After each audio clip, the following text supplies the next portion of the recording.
Hi everybody, welcome back to the Life's Good. It's a gorgeous July Saturday afternoon and I've got lots to catch up with here on the plot. As small as it is, there's lots happening, lots going on, and it's keeping me full-time busy, believe me. I've got some spring onions which I need to pop out. I've got other things to harvest. We're going to have a look at the beetroots and some of my first early potatoes. So stick around and see what I'm up to. This is the area where I had some spinach, the baby leaf spinach, not the thick curly spinach that you would boil as a brassica cabbage type vegetable, but the baby leaf which we use in salads. That's all been used. What was left is given to the chicken, and this area now it's had a dressing of compost. And I'm able to put something else in here now. I don't like to see the soil left vacant for too long because that to me is non-productive. So what I've got here, I've got some spring onions, and I just, same method as before, make a hole with a dibber, take out a plug. There's my plug of spring onions. There's about half a dozen or so in there. Pop those in that hole. Simple as that, guys. And put another one in. I think, did I tell you I put a top dressing of compost on here after I took the spinach away. Some fresh compost on the top.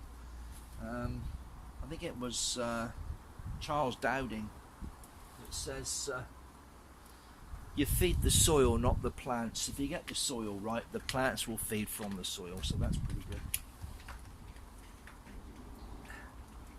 So that's what we're doing. We've put compost on the surface, and the biological action and the worms and the bugs and grubs and things take all that into the soil, and it all breaks down naturally.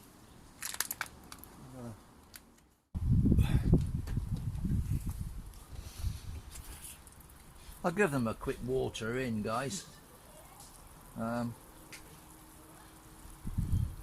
I make it standard practice that every time I plant out something, when it's been transferred from a tray or a pot into the ground, I always give it a generous watering just to help it get established in its new environment, in the new soil. So there we go. There's a little crop of, we keep calling them spring onions, but really they're salad onions at this time of year. I suppose the name comes from the fact that if you sow them sort of at the end of autumn, they're one of the first of the sort of onion type produce that you can harvest in the spring. But spring onions, salad onions, a number of other names for them. I've got another plot of them here now. I noticed some of these beetroot are a reasonable size for pulling, so I just wanted to show you. I'm starting to pull these now. Some of them are actually running to seed, I noticed, but there's one on the outside here now. That is not a beetroot, that is a weed of some description. We don't want that, and we don't want that. But here on the outside, this beetroot now, I'm going to get hold of the foliage and I'm just going to give it a little twist each direction and ease him out, and there we go. That is a baby beetroot that we can have with our dinner. They're delicious. And I'm going to go through here. There'll be several more, I'm sure. There's another one down here. I don't know if you can see this one over here, guys. I'm just going to put my hand in, give them a twist. And there's another little one there.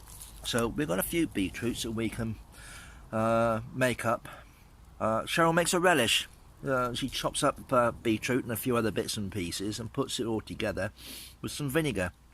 What I'll do, I'll have a word with her. Maybe she can explain to everyone what she does. But it's quite delicious on the side of dinner, alongside salad and other products, meats and fish and all sorts. But the beetroot relish that she makes is quite delicious. So yeah, looking forward to that. These tubs contain my Duke of York first early potatoes. I planted them a little bit late, which is why it's now July, and I'm about to have a look and see what sort of results we've got here.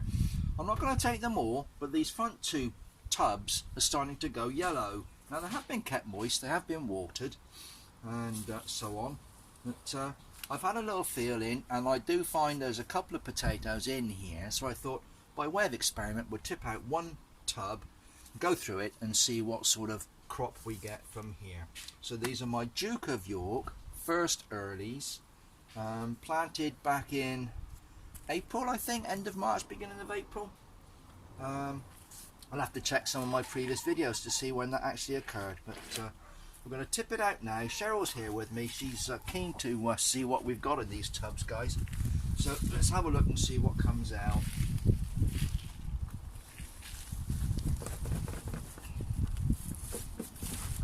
Take the whole thing out. Just push through here. I can't see any just yet. Oh, here we go. Oh, look. Wow. Cheryl? Do you think that's all it's going to be? I don't know. Oh. 1, 2. They are a first early, and they're usually a bit smaller than some of the other types of potato. I must admit these are a little bit smaller than I would have liked. So just pushing through here. Not a lot. There's a lot of soil and not a lot. Oh, there's another one. That's the original seed potato, guys. That's completely rotted and gone. And Another one. They do hide in here quite well. Well, from the look of it, we'll probably get one dinner out of this tub at least, but not quite as good a crop as I would have liked. Yeah, it's a bit of a All shame, the helm isn't it? can go on the compost heap.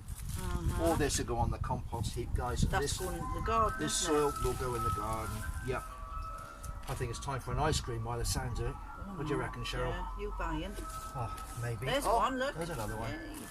Well, yeah, a little bit disappointing, guys. We've got a handful of small potatoes here. But did you just put one in?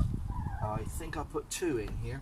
Right. There were 2 potatoes in the smaller pots, and I put 3 in the larger pots, I think.